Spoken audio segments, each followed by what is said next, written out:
Good morning, students. Yes, beta, you already got the date sheet and your exams are going to be start from next week.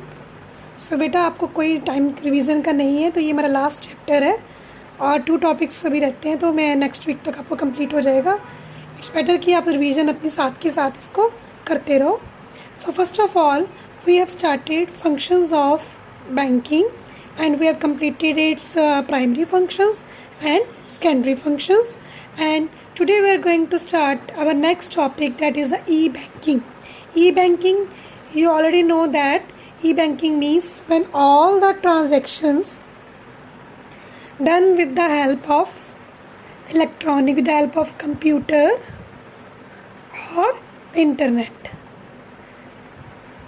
Electronic transactions in the banking services, that is called a e-banking. Now this is the latest trend run by every business to provide a e-banking services to their customers. So first of all, first services provided by the bank is EFT. The full form is Electronic Fund Transfer System. In this, the money is transferred from one account to another account without any risk. कोई इसमें risk नहीं है.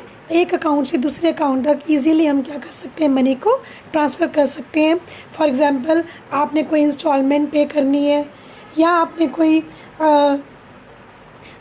Bill pay करना है या आपने कोई फ़ी पे करनी है, you can transfer through a EFT and electronically your fund is transferred from your account to another account.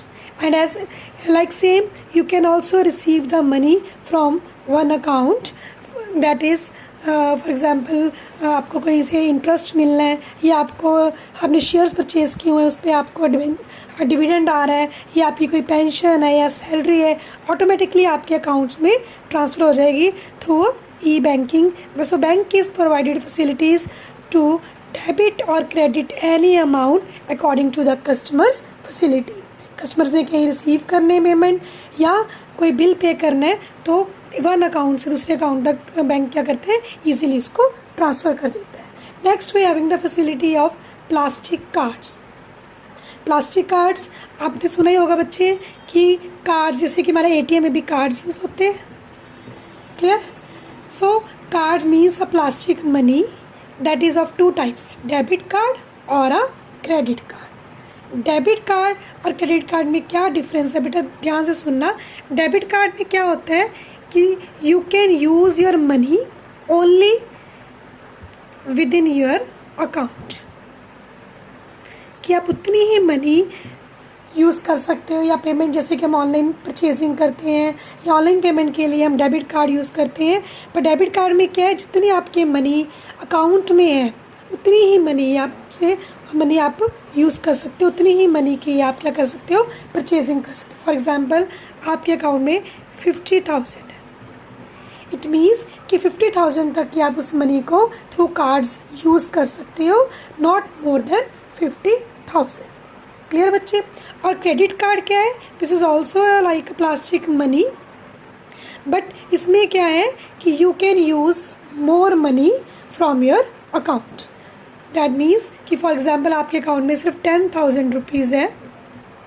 Clear? And और आपको 50,000 मनी की शॉपिंग करनी है. क्लियर? तो इसमें क्या है, बैंक आपको फैसिलिटी देता है क्रेडिट कार्ड, और ये उन्हीं को देता है जिनकी की रेपुटेशन क्या होती है, मार्केट में अच्छी होती है. रेप्यूटेड कस्टमर्स को देता है कि जिनको पता है कि इनसे हमें हमारी मनी वापस मिल जाएगी. तो क्या है कि सर्टेन टाइम के लिए बैंक के आपको मोर मनी यूज़ करने के लिए देता है then your account. For example 10,000 की आपकी अकाउंट में मनी है और आपको लिमिट मिली है कि you can use up to 50,000 only. It means 40,000 की क्या मिल गई आपको facility. It is also called a overdraft. जैसे कि ओवरड्राफ्ट फैसिलिटी मिलती है, वैसे ही आपको थ्रू कार्ड्स क्या है, ये ओवरड्राफ्ट फैसिलिटी मिल गई कि you can use more money than in your account. Clear बच्चे? और इस पर कोई इंटरेस्ट नहीं चार्ज होता। अगर आपकी ड्यू डेट तक या आपने ड्यू टाइम तक उसको नहीं रीपे किया तब बैंक आपको क्या करता है, इंटरेस्ट चार्ज करता है। अदरवाइज़ ये एक फैसिलिटी है to provide the reputed customers by the bank to use more money than your account। अब डिफरेंस क्लियर हो गया आपको? Debit card means only up to the money in your account and credit card means you can use more money than your account। clear बच्चे? and these all are the plastic money used for making the payment through online। clear? next is automated teller machine। आपने सुना ही होगा, it is a machine used for withdrawing and depositing the money। और जो आपका ATM debit card है, that is also example of ATM that can be used in a ATM। Clear कि ATM में भी क्या है, जितनी आपकी अकाउंट में मनी है उतनी ही आप विड्रॉ कर सकते हो, not more than. Clear? You having a card, you have to enter your PIN in a machine and then you can withdraw or deposit your money in your account and from your account। and this provide a 24 hours services to customer and it reduce the work of banks। clear बच्चे? next is telebanking। telebanking is also the facility provided by the bank, that means you can check your balances। for example आपने कोई payment की है तो आपके account में कितने money balance है, कितनी आपने विड्रॉ कर ली, पूरी detail of your account you can get through telebank. Clear बच्चे? Next is CBS। CBS क्या होता है? Core banking solution. अब ये क्या करता है कि आपको एक फैसिलिटी देता है कि आप कस्टमर अब पर्टिकुलर ब्रांच के नहीं होंगे, not only A branch but you became the customer of a bank. अब जितने भी CBS अंडर बैंक आते हैं उसमें ये नहीं है कि आपके पर्टिकुलर उसी अकाउंट में मनी डिपॉजिट करवाइए, पर्टिकुलर अकाउंट में। फॉर एग्जांपल आपने particular bank for example HDFC में करवाई है। अब अगर आप CBS के अंडर आते हैं जितने भी बैंक, उन्हीं बैंक के अंडर आप कहीं भी मनी विड्रॉ कर सकते हो, कहीं भी बैंक में मनी ट्रांसफ़र कर सकते हो from one account to other. Condition होनी चाहिए कि वो CBS के अंडर आना चाहिए।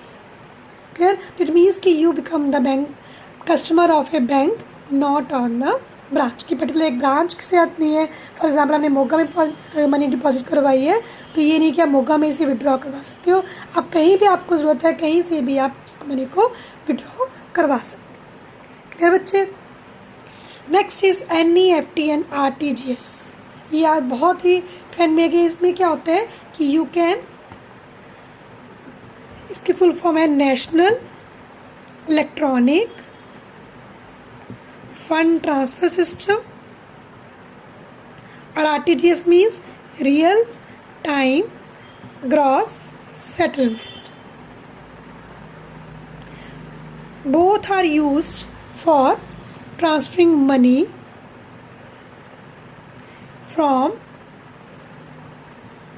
one place to another, from one account to other, from one bank to another। It helps to avoid check। आगे क्या होता था कि हमने कहीं पे भी पेमेंट पे करनी है तो हमें चेक थ्रू भेजना पड़ता था, या हमें कोई मनी ऑर्डर या हमें ड्राफ्ट बना के भेजना पड़ता था। बट इसमें क्या है, आप कहीं भी एक अकाउंट से दूसरे अकाउंट में मनी इजीली ट्रांसफ़र कर सकते हो, कोई इसमें रिस्क नहीं है। इसमें क्या होता है कि कंडीशन होनी चाहिए कि वो है सारे बैंक के है जिसमें आपने ट्रांसफ़र करनी है वो NEFT के अंडर आना चाहिए। क्लियर? और नेशनल इलेक्ट्रॉनिक फंड ट्रांसफ़र में क्या होता है, मनी सेटल इन बैचेस। ठीक है, इसके टाइमिंग्स होते हैं from 9 to 5 and on Saturday 9 to 1 o'clock। Between this times your money is settled in a batches. Batches means कि आपने जब ट्रांसफ़र किए तो आपकी वेट होती है सेटलमेंट। फॉर एग्जांपल आपने यहाँ से मनी ट्रांसफ़र की 50,000 रुपीज़, तो आपने उस अकाउंट तक सेटल होते हैं, इट टेक्स अ टाइम की। बैचेस में ही आपकी टर्न आती है। क्लियर? और रियल टाइम में क्या होता है, इमीडिएटली सेटलमेंट होती है, no batches is there, immediately your money is settled. Clear. और इसमें क्या है, मिनिमम और मैक्सिमम कोई लिमिट नहीं है, मिनिमम और मैक्सिमम कोई लिमिट नहीं है। और इसमें क्या है, मिनिमम 2 लाख रुपीज़ आपके ट्रांसफ़र होने चाहिए। क्लियर।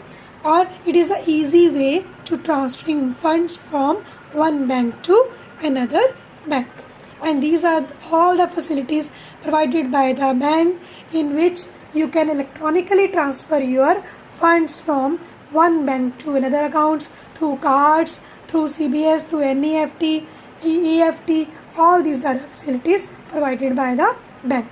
और इसके लिए बैंक बड़े नॉमिनल से चार्जेस होते हैं, कोई एक्स्ट्रा आपको पे नहीं करना पड़ता। क्लियर बच्चे।